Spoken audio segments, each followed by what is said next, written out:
So I have an interview coming up here in a minute with Jeff Riddle, who's created a very interesting new podcast that seeks to take some of the big picture issues we like to talk about on Skeptico, who are we, why are we here, and look at them through kind of how would we put those into action to maybe make some changes in our life. Radical idea. I don't think the interview needs a lot more of an introduction than that. Let's get right to my chat with Jeff Riddle. Welcome to Skeptico, where we explore controversial science and spirituality with leading scholars, thinkers, and their critics. Today, we welcome Jeff Riddle to Skeptico. Jeff is the creator and host of a rather amazing new podcast called Transcend. You can see it up on the screen if you're watching this on YouTube.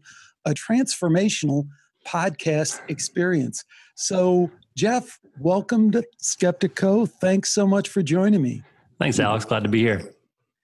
I just introduced you as this podcast host and creator, which you are. You're also, I guess we might throw out the term life coach, but I know you don't like that term. Maybe transformation agent we could throw in there or something like that. But I think it's kind of cool to throw that out there to give a grounding, and also because it's something we're probably going to want to talk about in this show a little bit in terms of how what you do fits into the broader landscape of things. So do you want to maybe unpack that a little bit? Well, yeah. Transcend is something that's come out of a desire to not be a coach anymore, at least not in title. But the thing about coach is, in theory, it means about bringing somebody forward. If you go back to the classic, the original term of the word, the idea of like a coach, you fly coach, you're moving people forward. You don't actually pick the destination in theory. You just help them get where they want to go. But I feel like the industry has really been co-opted by a very different type of approach that doesn't really resemble the true meaning of the word. And so for a long time, I've kind of skirted the question, what do you do? And just kind of hung out in the background and tried not to talk about it because it's not something that I feel connected with in sort of the mass way that people think of coaching or life coaching. Cool. Let me jump in there right away then and give folks a taste for what you do envision, what you do see going forward. And that would be, we'll play folks a little bit of your podcast here, episode 2. Actually, let's just play it. I have a clip right from the beginning, and rather than set it up at all, and then you can kind of tell us what we heard. So here goes. This is Transcend, episode 2. Mother to Son, a poem by Claudia Axel, who was born in May of 1955, died in May of 2004. No thing is ever worth anything if you don't go in with butterflies in your heart, fear in the forests of your soul, and wisdom rarely comes when you are seeking it. There are worlds within worlds out there, and sometimes places where the love will have to come from you alone, and you will have to wonder about that. And call me up, even if there's no phone to remember where you got it, but that's okay, because one way or another, I'm here. I'm always here. So you can look up and dream and let them flutter free and just keep saying thank you to the one who makes all that flutter, risk, and shine possible.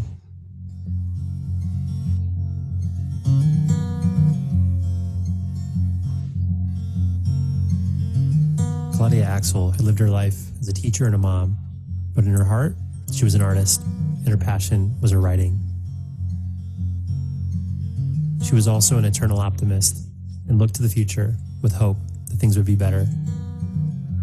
So it was a bit of a surprise when 14 years ago to the day that we recorded this, our guest today, Martin Storrow, woke up to his father sitting on the edge of his bed, preparing to tell him that his mom, Claudia, had passed away from cancer in the night. Great stuff. So, Jeff, tell us what we were just listening to. So it's a story about an artist. Our subject, Martin, is a musician. He's been a professional musician for a while. And we are following his journey in relation to the death of his mom, but really into relation to death through 3 songs that he wrote over 8 years. And in those songs, we hear his evolution in relation to that, where he starts out really not willing to be vulnerable, and then he's kind of in it in the second song. And by the third song, there's a bit of more wisdom, a little more distance in writing about it. And then there's a really cool surprise ending that we set up in the beginning. But yeah, it's we're trying to use story to highlight some really raw and challenging things that we don't typically talk about, certainly not in the mainstream. And that's kind of the objective of Transcend, but certainly the story is really about death and mortality. And we're just starting to touch on that topic, which is often not talked about. Perfect. You are so succinct, man. I often get flack for cutting people off. I don't need to cut you off. You make your point, and then that's it. We move on to the next thing. I love it. So I am going to move on to the next thing because that's perfect. I think it gives folks a sense for what you're really reaching for here, which is bold and quite amazing. So you're to be commended for that. And Thanks. People really need to check out Transcend and what you're doing.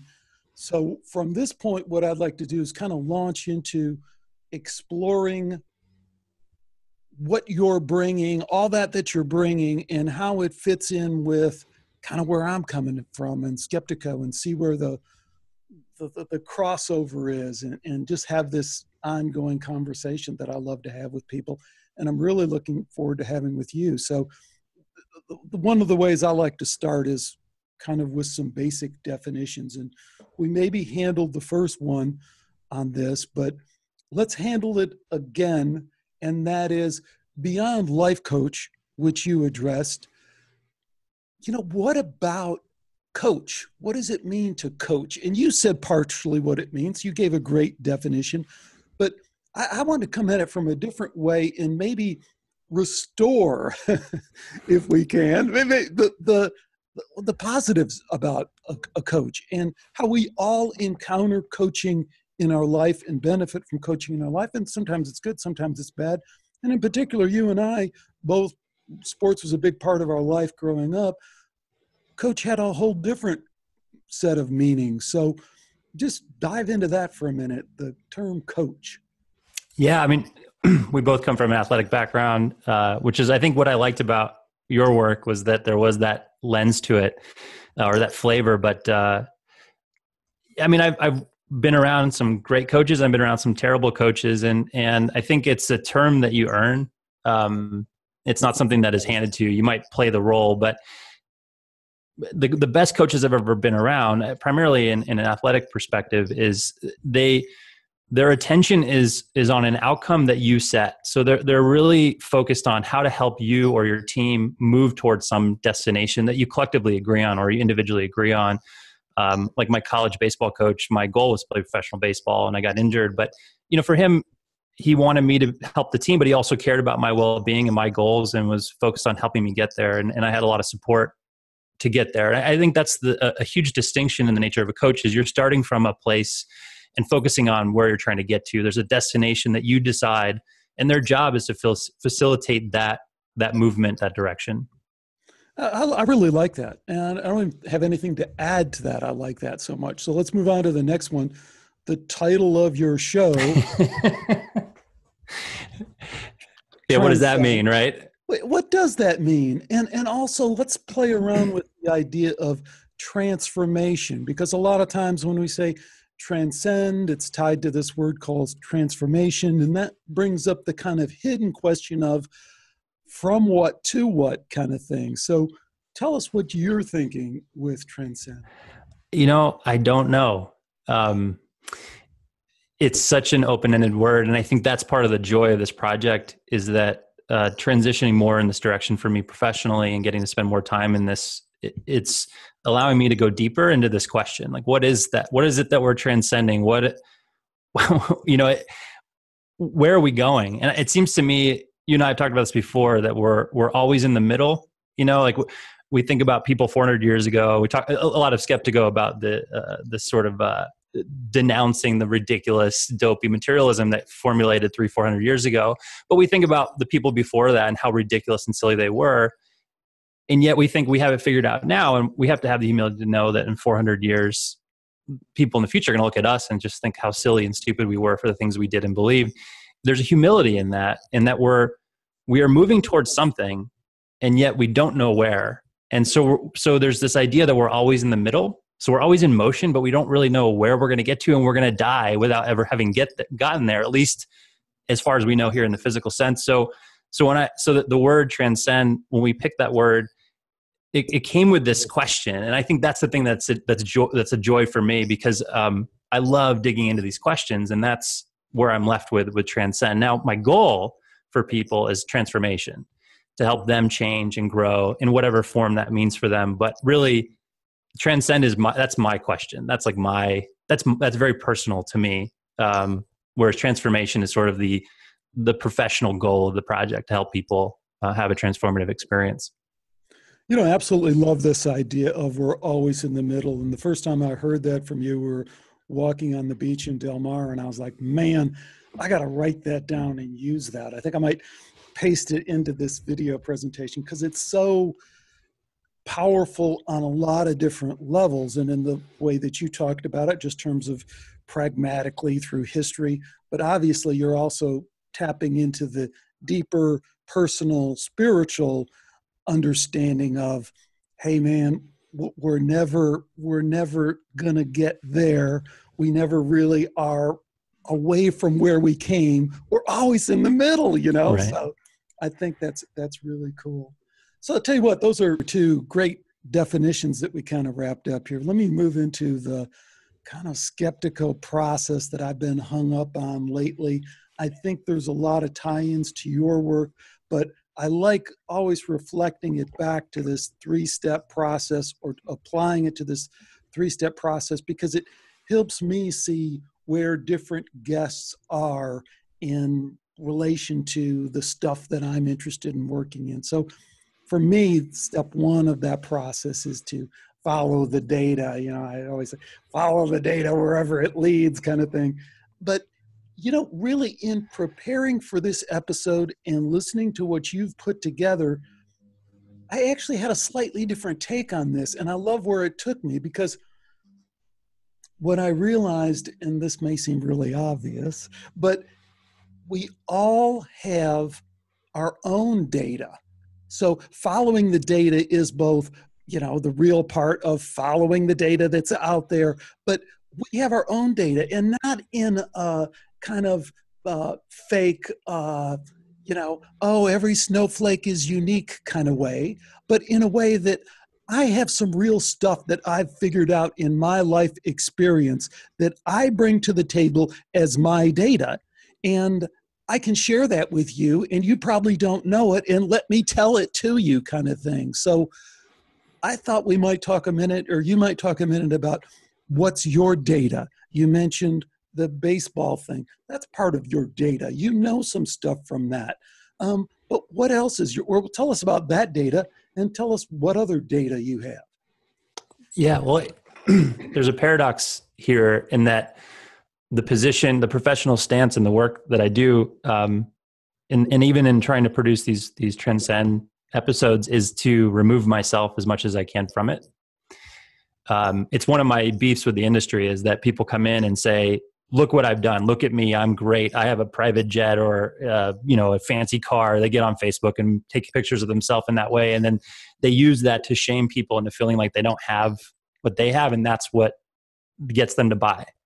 So, and I mean, we'll get into this, but I have a huge issue with that approach. I actually think it reinforces the problem. It literally, the industry that I'm in actually recreates more of the problem so that they can continue to sustain.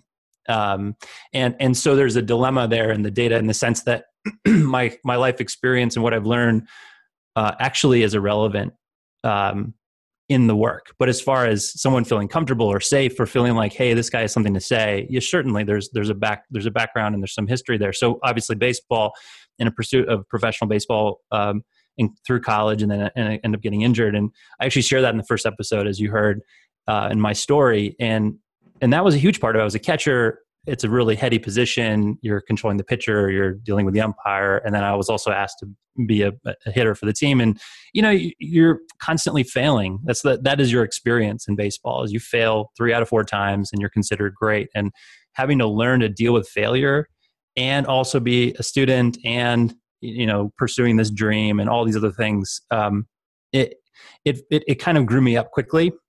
And then the real story, and it took me a long time to figure this out, and it's what I told in the first episode, was that after that, I kind of went on this Renaissance man mission where when baseball didn't work out, I joined a band and toured, and then I started some businesses and had some successes and failures, and I kept jumping from thing to thing.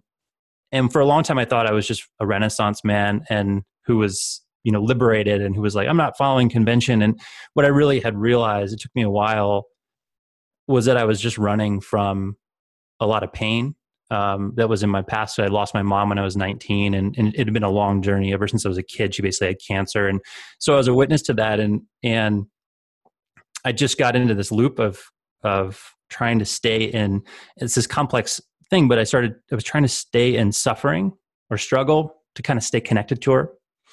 And it took me a long time to be able to move beyond that and get comfortable making an alternative choice where I was no longer going to try to struggle to be in connection with my mom, and just be in connection to life. So that journey really brought me to where I am today, and informs a lot of my work. But again, that data is helpful in that there's life experience there, and yet it actually is kind of irrelevant when you're actually helping somebody or working with somebody or trying to help somebody be in a transformative state. My experience actually is irrelevant to their well-being in that situation. We can expound on that a bit, but maybe. I mean, I can't challenge. No, I can't challenge that because that's your take on it, and it's your thing that you do. I guess where I'm coming at it from, like a skeptical perspective, and the show, and that is that what your first 2 episodes helped me see, in the way that you just were very kind of honest there about diving deep into yourself, is that, you do have a perspective that you're bringing that is based on something more than just experience in the bad sense, experience in the sense of the way that people hide from any analysis or any criticism about their beliefs. Like, hey man, you can't challenge me. This is my experience, which on one hand, hey, I'm not here to challenge anyone about their experience. But on the other hand, kind of from a skeptical perspective, I'm going to say, well, I'm interested in your experience as it fits in with the broader set of experiences that I might look at. So let's say we're going to take near-death experience, and we have somebody who says, my experience is there's Satan down there and the flames are going to, lick your feet when you get down there. I'm like, hey, that is your experience. It doesn't fit in with the broader experience that I went and studied and looked up. So, let's have both of those on the table. And I guess to reel that back to the Transcend moment is, I feel like you're bringing something in a way in terms of saying, well, now look, I have a perspective on this, and here is my perspective, and here is the way we're going to tackle this thing. Because the other part of that I mentioned that I really thought was great, and I want to commend you on, is because you are this baseball guy. You are this successful guy who has a successful family, has a successful career, and yet here you are talking about love and talking about, connection and all this stuff, but you're not doing it in a, I'm in touch with my feminine side kind of way. You're not denying that you might be in touch with your feminine side, but you're not leading with that in some kind of a cartoonish way. You're just saying, to me, you're saying, this is my data. My data is, this is what it takes to be successful over in this part of life. And this is what it takes to be successful in figuring out, these wounds that I've had, that we all have, and how to move forward with them. What do you think about that? When I finally work with somebody, they're usually in so much pain about whatever it is they're going through. And nobody wants to talk about that. Like, nobody wants to talk about both sides of that, the binary of that, the pain and the love. What they want is to feel loved, to feel whole, to feel complete. And they feel not whole. They feel worthless. They feel separate of, shamed, whatever, right? And so many people are experiencing that, and nobody wants to talk about the hard stuff, and nobody wants to dig into the hard stuff. And I think that is part of my experience has been, and I don't know why. I mean, I'm sure I could dissect where it came from, but learning to just bravely walk towards some really hard things, and then being in it and being in the middle and accepting that there's no destination, and then at the same time getting somewhere, seeing progress, seeing growth. And I think that's informed me in this project and in my work and just in general in life is not being afraid of those things, and kind of running towards them full steam. And what's coming out of that is a real rawness, and people are responding really positively. And some of the things that I was hoping would work are working in a way that I was really surprised by already. And we're only on episode 2. I mean, we're doing this interview. I'm already getting those responses from people saying, "Wow, this was transformative. It helped me with this or this or that." And it's because we're just dealing with the hard stuff. We're dealing with stuff that people are just really afraid to deal with. Or, well, vulnerability is having the courage to talk about something you don't want to talk about. And there are people who either don't talk about it, or they talk about it too much, and it's not courage. It's not courageous. They're just oversharing. And it's like, where's that middle ground to really be real with people and expose what it's like to be human, in general, and certainly today. I like that. And I particularly like this charging in kind of thing. Again, I think that's what you're bringing that's kind of unique. That's your data to a certain extent that you're following. That's what it takes to overcome tough things, is that ability to charge in. But let me leave that for a minute. I kind of pounded that point. Because the other thing that where I'm coming from is this idea of look for the conspiracy. And your show and my interactions with you made me rethink that as well, because it's important to me, but I realized it doesn't really directly relate to your work. And then I thought, you know what, maybe it does. Because what I think the conspiracy thing is really all about for me is this idea of how can this be?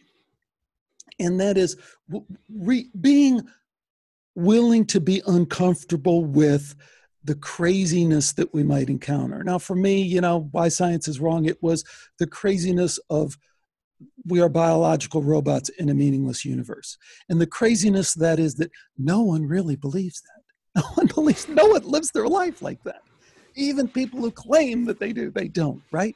And yet we go and we walk our kids to school and we hold their hand and we say, go on into science class, and that's what they're going to teach you. And then we let them go to a psychologist, and that's what they tell them. Yeah. And we just let it go on, and we don't stop and say, how can this be? How can we not be openly challenging this craziness? And I think when we get there, and when we are willing to say, you know what, I'm willing to deal with the crazy uncomfortableness that there is this, how can this be moment? And I'm willing to take a different course if necessary. I'm willing to say, you know what, no, I will not stand by and just let this happen. I will not, I may not, get out there and wave a banner in the street and stop traffic, but I will not go along willingly with stuff that I think doesn't only fit my belief systems, but in general, I think is harmful for society or culture, or even my family, So with that, I guess I tee it up, what's your, how can this be moment question, either in your work before Transcend or through the Transcend experience? It's happening in both. With Transcend, actually, the episode I'm working on right now, I've got 3 weeks to put together a story. And there's a reason why only NPR people do storytelling as their medium, because it's really freaking hard. And I just decided I was going to do that because to me, it's the way that this is going to work. If I can't do that, it's not going to work. So I have to figure it out. But one of the questions that's coming up in this story is do we even transcend anything? Is that even like, I'm basically going to question the entire show, or the brand of the show, Transcend, and the name in the episode. And so there's this, even right now, I'm like in that, like, what is it? Is it anything, like through looking at someone's story? But so I'm in that right now, and it's been kind of a huge challenge. But then in my work, and what led me to do this project was that, I mean, come on, how many people have tried a diet? And how many times have they tried a diet? And we all know that shit doesn't work. Like, we all know it doesn't work. And yet it's this, $70 billion industry. There's countless pills and products and services, and it's ridiculous. And to me, that's like the whole self-help, psychology, health. You can lump that whole world together, and we all know it doesn't work, and yet we keep buying into it. And I have a real issue with that. It gets me like so angry, and it's why I literally would go to a party. So my wife and I recently moved we were in San Francisco, we moved to the Midwest, and to be near family. And I fortunately don't have any clients here. So I get the wonderful opportunity of never having to talk about my work here without it having any consequence whatsoever. But my wife gets so annoyed at me because people ask me the question, like, what do you do? And she goes, you sound creepy. Like, you're skirting the question, I'll just like dance around it and not really tell them the answer. And she just gets so angry with me because she's like, you sound like a creep. And so maybe you're not talking about work, but now you sound worse, And I skirt the question because I hate saying I'm a coach. I can't stand the word because it's aligned with this whole industry where we keep buying into this idea that, like, hey, if you just take some pills or do this diet, or look at me, I have a fancy Ferrari, and if you just pay me $10,000, you can have this too. It's a sham, and it drives me crazy. There's not integrity, there's no barrier to entry, and yet it's this, everybody's rah, and no one wants to talk about the fact that when you change, it hurts. And just the whole thing drives me absolutely bonkers. And so Transcend is my little, okay, I'm going to maybe push against the industry a little bit, and try to, in a public way, do something meaningful that bucks the trend, my own little skeptico of my industry. And try to take people on a journey where I can actually help them have the experiences they want and call out the bullshit. Whether I do it directly or not, I'm not sure yet, but certainly start to move the needle in a way I think is meaningful. It drives me nuts. Great. So, we've kind of gone through my thing, follow the data, look for the conspiracy. My third step is find the deep spirituality. And again, this is an easy link between me and you and what we're all about. I mean, I think anyone who's like a decent person at all, what we'd consider, a moral, good person, unless you're like really an evil dude, finding the deep spirituality is saying, hey, what propels me forward? What moves me to be better, And in that sense, though, I think implied in what you're saying is a question that I keep banging against, and it is implied, and I love making it explicit here in this show and in a couple other shows which I have, and that is, for you and I, we're all about keeping score. Coaches keep score. Players keep score. People who are of that mindset keep score. And what that means is what works, what doesn't. What's effective? What propels us forward? And being brave enough, when we really contrast it, you're kind of maybe getting on the life coaching industry. Hey, I talk to all sorts of transformational people. I just spoke with a woman last episode, I should have been in total sync with this person. She's so into yoga. I'm so into yoga. She's so into psychology. And it's crossover with yoga, which I think is awesome. I couldn't I don't want to say I couldn't stand her, but I couldn't stand her. I was so frustrated. It was such a frustrating interview because she's not really interested in what works and what doesn't. She said, well, everyone has their own thing, and this relativism that just washes everything away to the point where we can't get down and say, okay, yeah, I can't definitively say this is better than this, but I do want to know what works in whatever sense I can measure it, with whatever limitations there are to measuring it. So with that, I thought we'd have some real fun. You and I kind of fun stuff that we can do. I've mentioned Tony Robbins on this show a couple times, and that is like death knell, because you mentioned Tony Robbins, you're in the Tony Robbins cult, and you can say like I did that, hey man, I was into self-improvement. I read 200 books. I was doing everything I could to be successful. No. People do not hear that. They hear Tony Robbins, you're in a cult. That's all people can hear. I just had an interview conversation just a couple episodes ago, and it went exactly like that, and the Tony Robbins thing comes up, and this guy goes, oh, mate, I know all about Tony Robbins. It's goal setting, right? It's goal setting, right? I go, but you really don't know anything about it. It's goal setting, right? I'm like, you don't really know what you're talking about. And what I want to tee up for people who don't know, I'll dive deeper into the Tony Robbins thing just to tee up this coaching thing and this thing of what works. Here's Tony Robbins, amazing video. It kind of explains itself, but it's him doing one session with the guy who struggled with stuttering for 30 years. Here, I'll let you listen. Rashad Bell. I've stuttered for as long as I can remember. My freshman year of college, one of the first courses I took was a speech class, and I froze. The grade I received was an F. I went from a full-time college student on scholarship to stocking shelves on the sound that comes to you. Make the sound of the warrior. The warrior does not stutter, ever. Own the warrior. Tell me what the warrior says now. The warrior says, I am free. The warrior says. The warrior says, I am brilliant. That's right. The warrior says. The warrior says that I am electric. The warrior says. I am awesome. Ask the warrior, do you need to stutter anymore? No.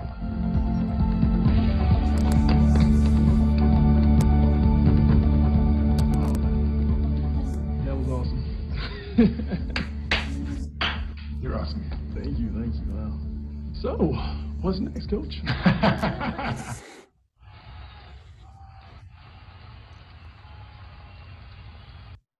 So I got to hold back the tears every time I see that clip, but it ends. I didn't play it, but he stands up in front of these 5,000 people and gives a speech and all the rest of this stuff. So we ought to note a couple of things. One is that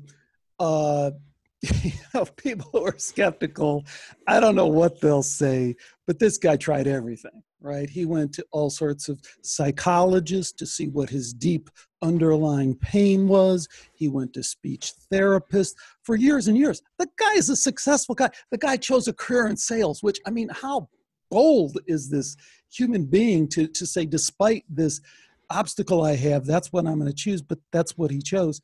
And here is a guy with a very specific set of techniques. That is Tony Robbins. If you read his work, if you go to his seminars, if you learn, it's not just, getting people to scream therapy or anything like that. It's very precise what he does. And it seems to be extremely effective. I don't know who else in the world could transform somebody's life in one session of 10 minutes, but he did it. He's to be commended for that. But the other part of that I really loved, equally as much as all that, is what we just talked about. What does the guy say at the end? What does he say? What's next, Coach? This guy is a winner, man. I'm telling you, I would bet on that guy. I just bet on him for life. It's like I just overcame the biggest challenge, obstacle in my life. What's next, coach? So I just wanted to juxtapose that with all the dissing you've been doing on coaching. Because, man, coaching has a place. We don't need less coaching. We need more coaching from better coaches. We need better coaching. Well, when I contrast that with the interview I did last week, or like so many interviews I've done, where people are not willing to step up and say, what I'm offering is effective. It's more effective than these other things for this reason, and they're not going in this, well, whatever works for you kind of thing, which is fine. Hey, it is about whatever works for you, but it's also about being willing to say, I'm going to step into the arena and measure what I think works against what you think works. So I've kind of thrown a lot on the table there. Tell me what you think.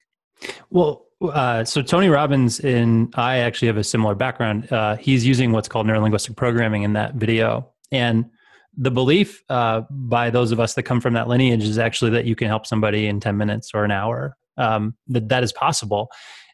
It's not a presupposition of psychologists or therapists. We could walk through everything he's doing in there. I can tell you exactly what he's doing, how he's doing it, the neurological impact that he's making, why it's working. And earlier in the video, he brought in, familiar with the video, the kid or the young man, he remembered back to being 2 in front of Rocky and Bullwinkle, and his father started beating his mom, and so there was an association. It's basically a simple association that the kid makes it to, that I am the problem, and therefore I can become the solution. So, and he associates, I think it was Bullwinkle stutters. I'm not as familiar with that, but he assumes stuttering as a strategy to effectively feel safe in an environment that was incredibly unsafe. So what he's essentially doing is creating a way for him to have an alternative opportunity when he feels unsafe or when he's trying to exist in the world. He's giving him more options through using this thing called NLP. The thing is, most coaching is not that, right? Most coaching is, okay, what do you want, kid? If they even ask you that question, he's like, I don't want to stutter. I'm like, cool. Okay, you're not going to stutter. I'm going to hold you accountable. Okay. And you're going to pay me however many thousands of dollars. And I'm going to basically yell at you and make you feel shitty for stuttering. That is literally what the coaching industry is. And that doesn't work. It's not effective. Something like what Tony Robbins is doing is effective. And I have questions about it and how I might approach that, but what he's doing is very effective. And it's, if you go back and look at NLP and you go look at the Wikipedia page of that, it's going to look just like, looking up Dean Radin on Wikipedia. It's like the parapsychology of the psychology industry. It's this bastardized version that's been picked apart and said it can't work because it's too easy. It's the path of least resistance is not okay for us as human beings to accept that there's a possibility that there's things out there that are better than others. And the traditional academic path is the only way. So there is this kind of interesting juxtaposition here between what he's doing, what Tony Robbins is doing, using a technology that's very effective, and what the industry as a whole will say about it. And there's all these studies that will say that it doesn't work. And if you go back and look at the studies, they don't actually, the research is poorly done. And then everybody references the research. Is kind of like, a lot of things you run into on the show. I got to take issue with you a little bit in that, and this is one of the problems I see when anyone brings up, it's kind of the same thing like I was saying with the other guy with Tony Robbins. Oh, I know what Tony Robbins is. It's goal setting. Yeah. Oh, I know what Tony Robbins is. It's NLP. It's like, no. You know what Tony Robbins is? Tony Robbins is a really simple idea. Success leaves clues. That is the essence of coaching as well. It's that if you want to be better, if you want to find something that works, go find somebody who can do it. That's NLP. That's literally NLP. That's coaching. It's based on NLP, which is based on the human potential movement, which is where I came from. But I'm telling you, that is NLP. I'm trained in NLP. That's my coaching methodology. I've studied Bandler and Grinder. I've studied NLP. I've studied, like I told you, all the success literature, right? And they're all saying the same thing. I guess what I'm challenging you on is to see, I kind of feel in a tiny way, if I can poke at you, that you're in too deep to take a step back and realize the power that you bring as a coach and the difference that you bring as a coach. And maybe you realize that, but I guess that's what I want to kind of highlight and celebrate, is that, hey, this idea that I love the way you said it at the beginning, that the true coach is coaching you towards your potential. It's individualized, saying, where are you trying to get? And it's getting that. And that is such a different model from what we see out there and what we see happening. And I'm not even going to let you respond to that. Oh, come on. No, because I want you to respond to it in the context of some other what works, what doesn't. And then at the end, we're going to put that really to the test of what Transcend, the podcast experience you're creating, and what that might mean there. Okay? So with that, let me tell you what else I think works. This is personally what I think works. You know what works? Yoga works. So I'm going to stand up now and say, I'm going to switch hats and say, oh no, it's not Tony Robbins, it's not NLP, it's not coaching, whatever we want to put it. Yoga works. And here's my buddy, Wim Hof. And, a year ago, I've been doing yoga for too many decades to talk about and not be embarrassed about my age. But I found it extremely effective. But 1 year ago, I discovered Wim Hof, and I discovered his breathing techniques and his ice bath technique, where there I am sitting looking out at the ocean, but sitting in a 35-degree tub, and to me, what that means is what I've shared on this show, what I picked up from Rick at Buddha at the Gas Pump in his interview with the Hugging Saint Amma of World What World. It's yoga to me is transcending the idea that we are completely tied to this world and loosening that up a little bit so that we can see that we're in the middle in this other way too, and that we're in the middle of this world and some completely different world that transcends this world. And yoga is a way that kind of really drives that home for me in terms of helping me see that, world, what world? So tell me how that relates to what you're learning and experiencing with Transcend. Yeah, I love you bring up yoga. I've done yoga before, but it was for a girl, so I don't think that it was a very effective spiritual experience. But you're into that tantra stuff, huh? Well, she was into yoga and meditation. I was like, I'll give it a try. But yeah, I was just there to be there. But with the World What World, and I remember, I think I heard the story. It was the Hugging Saint, where someone had asked her about why she's doing all of this, and it was like, you're helping all these people, and you're out digging the latrines. I think is how you told the story. And she said, "World What World," and with Transcend. And I don't know if this is where you're going with the question, but this is how that, at least that story that you told about World What World relates to me, in that. She's just kind of doing it because that's what she's doing. It's like a self-contained experience. For Amma, it doesn't seem that she's doing it because it's all these people that she's helping. That's just what she's doing. It's her job. It's how she is expressing in the world. And I feel Transcend for me has a similar flavor. Like I said in the beginning, the name Transcend for me is a question, and that's what I want to solve for. And I believe it will help a lot of people along the way. And I'm going to try to be as effective in that way, but it's because of the joy for me of doing this project, of asking the tough and big questions and being curious about what are we transcending, if anything, where are we going, which is an unanswerable question. And that to me is the World What World moment, where I'm saying, great. Okay. And I'm going to keep doing this until it doesn't solve that for me anymore. It doesn't provide that resource of curiosity that it does right now, where I get a lot of joy, where I'm sitting in my studio, banging my head against my freaking desk because I'm trying to tell a story and I don't know how. I'm not trained as a journalist, but I just love the process. Which is cool. And maybe this doesn't relate as much to what you're doing right now, but I kind of think we're on the edge of finding that connection, because the real part of that story, you kind of told two parts there, and I'm going to pick up on both. I mean, the first part is, hey, I'm doing this to get to a place where I could understand. And what I see in Amma and in some other spiritually advanced, if we can say that kind of thing, people, is they've already gotten a little bit further down the path to where they're not really that interested in doing per se. They're not excited like you and I are about the next show, I'm excited about that. I am excited about whether my kids turn out to be, what I hope they can be in terms of all their potential and all that.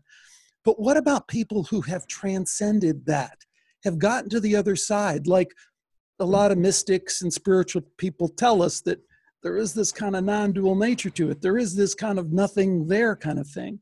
But the beauty of it, and that's the part of her story that I think is so beautiful, is this person comes back though. It says, no, I'm still digging latrines.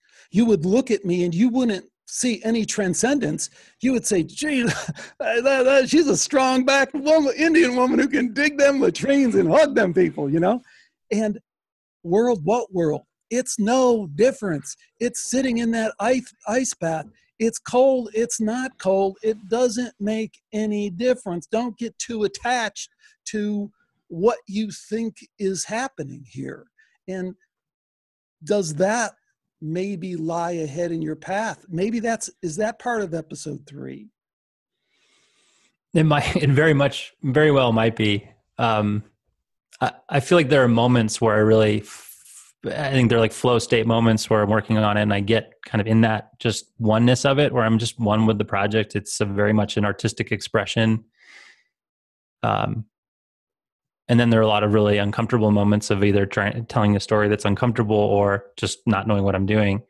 And I don't know if I'm going to get there. I don't know that I don't know that I want to get there. Maybe I do, but right now I really am enjoying the excitement of working on the next thing, and the excitement of where my kids are going, and the excitement of, maybe someday picking up a lake house. Like there are certain aspects of being in the culture that we live in and being in the world that we live in that I'm enjoying. And I don't know what it would feel like to be so detached from that in a choice way, where I'm not detached, choosing to be detached in a spiritual sense, how I would feel. And I imagine if I'm there, that's a great place to be. But I mean, what about you? If your excitement of the next episode, like, are you looking to transcend to that point? Or is there a choice there about that is available? Or how do you feel about it in the context of, you're at what, 400 some odd, or 300, 400, 500 episodes of Skeptico? No questions, Jeff, just answers. Well, I really don't mind answering that question. Yeah. But I tell you, I'm going to push forward with it because I think I answer it all the time. I want to get more out of you, and because you've kind of teed up the next one here. So let's just go forward, and I'll try and answer that to the extent that it's necessary in this. Because let's remind people what we're doing. We've taken on the task of really looking at honestly what works, what doesn't, and being willing to make some kind of value statements in terms of just not falling for the spiritual relativism of just, there's many paths to transcend or to whatever. It's like, no, some are more effective than others. Let's find out what they are. So Rupert Sheldrake has been in and around the show for a long time. He's been a terrific mentor and a guest for me, but I had him on recently to talk about his book, Science and Spiritual Practices. And I pushed him pretty hard on the religion thing, because this is another one of those areas that, hey, this is what works. Religion works. Christianity, in Rupert's case, this is what works, Jeff. You don't need to go any further than that. So let me play this clip from Dr. Sheldrick, and then we'll chat about it a little bit. I have an option living here in Hampstead, England. On Sundays, I can stay at home and read the Sunday newspapers, and I can meditate, which I do anyway, every day. Or I can go to a church service on Sunday morning where I sing beautiful hymns, there's incredibly beautiful music, there's a community of people I like and respect. I take part in a communion that for me is important, the Holy Communion. I take part in collective prayers for the welfare of local people and people all over the world. And I usually emerge from that experience feeling uplifted and inspired, and I receive a blessing from a priest in beautiful robes. And I emerge from that feeling uplifted and inspired. Okay, let's stop right there. I love this because there's not really much to argue with, but of course that's a big opportunity for me to drive a Mack truck through that one. And that is that, Rupert, it's hard to argue that, going and being a part of your community and connecting to your deep spiritual nature is probably better than washing your car. But is it enough? When you walk into that church, like I still have occasion to do a couple of times, even though I have to grit my teeth when I do it, but I feel like maybe for family or for other reasons, it's kind of a good thing to do. I'm face to face with folks who are not asking these obvious questions about whether this is real. I mean, not real in the spiritual sense, real in the stories that are attached and tag along with this about this guy who lived and what he did and all this stuff. And it's like the old thing of somebody, in sales, someone will tell you 3 things that you absolutely agree with, so he can say that 4th thing, and you're now in the habit of saying, yeah. And Jesus was the only begotten son, and he died on the 3rd day and rose again. Yeah, so is it enough? Is it enough? Is it enough to stop where Dr. Sheldrick's stopping, or do we need to push forward? Does the truth matter? And I would, you can tackle it from the Christian or the religious perspective, but that's not really your thing. I would even just broaden it up and say, does the truth matter? Do we, in this quest for what works, what doesn't, how much do we have to care about the truth? There are some assumptions in that question as to who is we in this and why, and who does it matter to? Because if it's us individually, yeah, sure. I mean, you and I will probably both agree on, hey, yeah, we don't go to church for a reason.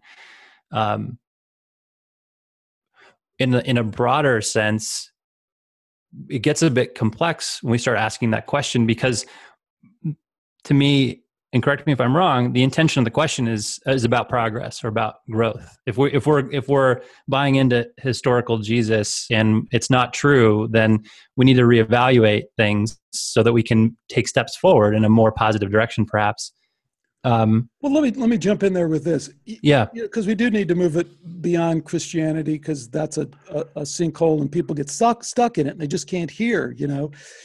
I'd bring it back to the conspiracy thing, and I'll add a tiny little story. I just heard a terrific interview that Greg Carlwood did the other day with this 9/11 truth filmmaker from Italy, Massimo, I forget his last name. I'll try and put it up on the screen, maybe fill it in after on the video. But he said a really profound thing. This is about 9/11, but it totally applies to all these things.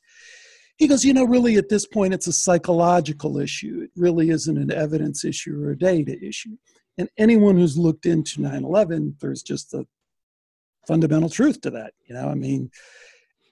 His point, though, is what I want. It's a psychological issue.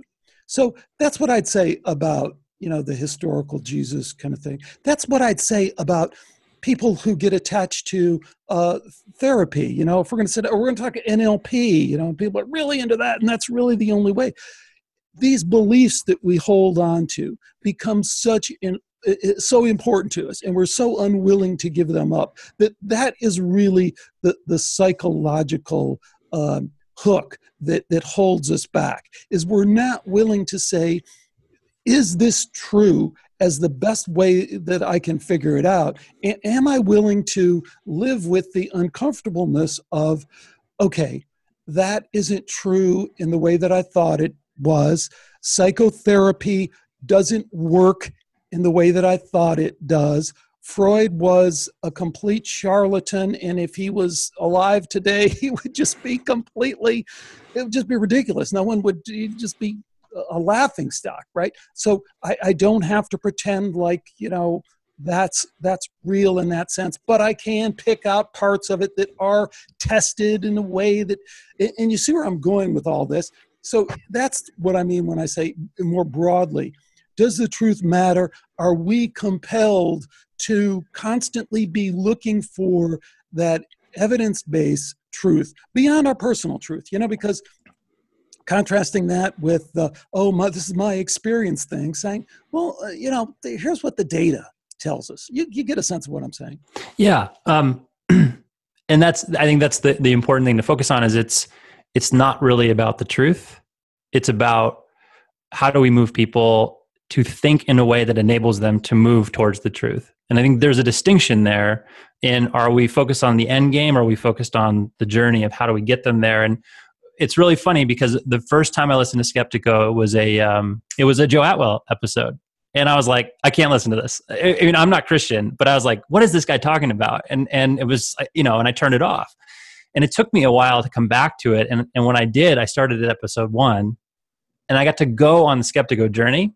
So that when I listen to an episode now, I haven't listened to the most recent one with Christopher Knowles, but when I listen to that, I'm not going to be like, this guy, what is he talking about? Because I've been on the journey. There's been a transformation for me to see and go through the process of all of those moments of like, how can this be? How can this be? Pull back. How can this be? Pull back, so that I could get to where I am now. And I'm probably still well on my way in that journey. And that's what happens when I tell people about Skeptical all the time, but I always tell them with this huge caveat, you cannot start the latest episodes. You got to go back to the beginning, because you won't, if you listen to that episode, the recent ones, you're not going to be able to handle it.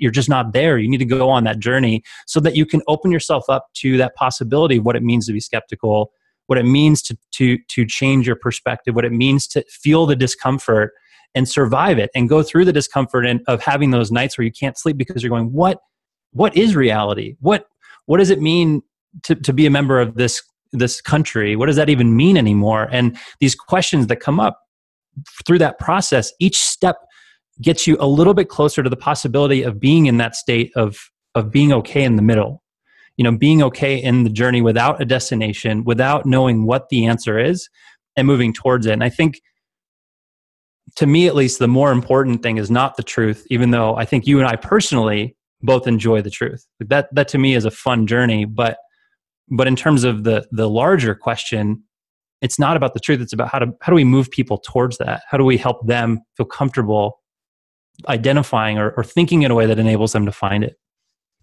I really like that. And I think it's a great way to maybe come back to this project that you're working on, Transcend, and maybe talking some more about how all this stuff relates, because I think you just did, so I'm kind of struggling with what more is there to add, but I want to check and see if there is more to add. One of the things that is pretty unique and about your show and your approach is it's this two-part thing where you engage people in a storytelling component where they're just basically telling their story.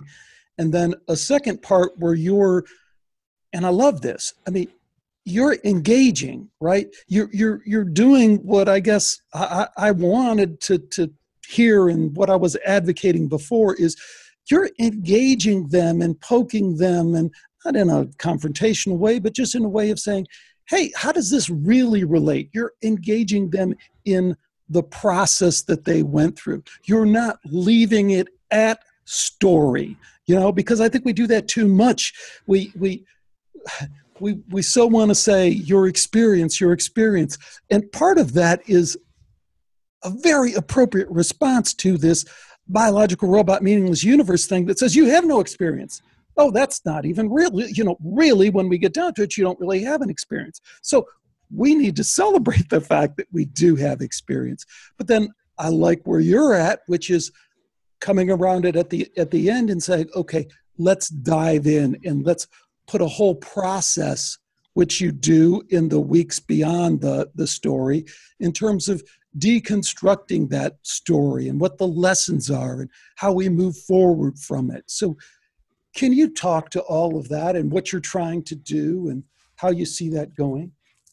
Yeah, it really follows a lot of the things that I believe and inform my work. I've tried to translate into media. And so we start with the story because I want people to feel what that person went through, but nobody will deny someone's experience, right? Like if someone has a near-death experience and you hear the story and it's a compelling story, you're not going to say, well, that didn't happen. You're just going to say, if you're skeptical or you're a materialist, you might say, well, I'm going to try to explain how this happened, but you might still engage with the story. And by doing that, what we're doing is we're disarming people from immediately rejecting the content outright. We're bringing them on a journey. We're having them feel what it feels like by identifying with the character in the story, who's a real person, and going on that journey. So in a sense, the story enables the initial transformation through emotion. The follow-up interview is to then inform some of the process, some of the how, some of the details that went there, some of the more tangible stuff, so that people can then not only feel it, but then have something to walk away with.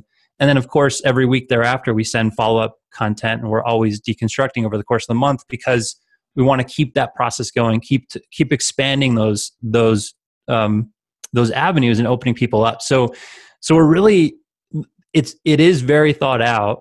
Is it going to work? I don't know. It's still too early. It'll probably look different in the future, but that's kind of the goal: is how do we use media in a way that can help somebody actually go on a transformative experience? How can I get somebody in an episode and over a course of a month to go from Skeptical episode 1 to Skeptical episode 400 and feel okay about that? And so some of those topics I want to be getting into are some of these bigger topics, things like near-death experience, mediumship, the reincarnation stuff, like some of these things that I find are really fascinating. Philosophy, Bernardo Kastrup's work, I want to bring that into an environment where we can deconstruct it through a story, so people have reference. They won't deny it. They won't say this is not true. They can make their determination about it, but I'm trying to kind of find that way of helping them take a step forward without it being an immediate rejection that this is BS or is just not possible.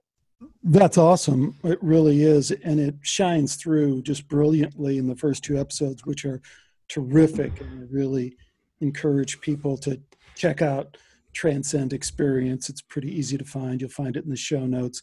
So, Jeff, in the time that we have left, then, tell us more about, you did kind of tee up where you're going with this. Tell us how it's going so far. You said it kind of has gotten off to a really good start, which is great news. So how is it going?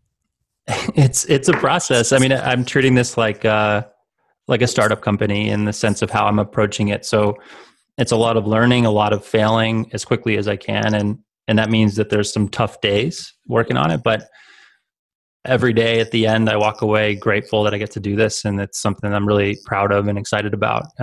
And it's something I'm happy to talk about when someone asks me, what do you do? I actually have something I can share now that feels good. And my wife won't get mad at me for being creepy. So, I don't know where it's going to go.